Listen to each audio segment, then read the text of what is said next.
Ridwan Kamil ceritakan kejadian kocak pelayat Eril. Gubernur Jawa Barat, Ridwan Kamil, membagikan cerita lucu meski tengah berduka. Diketahui Ridwan Kamil tengah berduka karena kehilangan anak sulungnya, Emeril Khan Mumtaz atau Eril. Melalui unggahan di media sosial pribadinya, suami Atalia Praratya tersebut membagikan kisah lucu petakziah yang datang melayat ke rumah dinasnya, Gedung Pakuan, Kota Bandung, Jawa Barat. Saat di Pakuan menerima ucapan duka, terlihat warga mengantri cukup panjang, dan rata-rata menangis.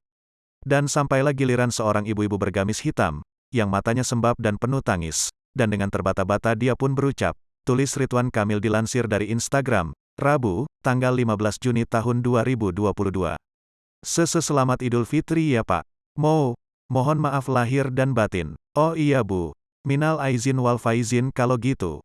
Saya kira mau takziah. Mungkin ia mengira kita sedang halal bihalal, sambungnya. Ucapan warga tersebut membuat Ridwan Kamil bingung karena justru mengucapkan Selamat Idul Fitri saat takziah. Unggahan Ridwan Kamil mampu membuat para netizen terheran. Banyak yang kagum dengan Gubernur Jawa Barat itu yang tetap menghibur meski sedang berduka. Ya Allah Kang Emil, luar biasa ini masih ngajak kita tersenyum ya Allah, tulis @Indra Bekti. Kok masih bisa bikin kita yang baca senyum sama postingannya? Terima kasih Pak RK, tulis @Babymunela.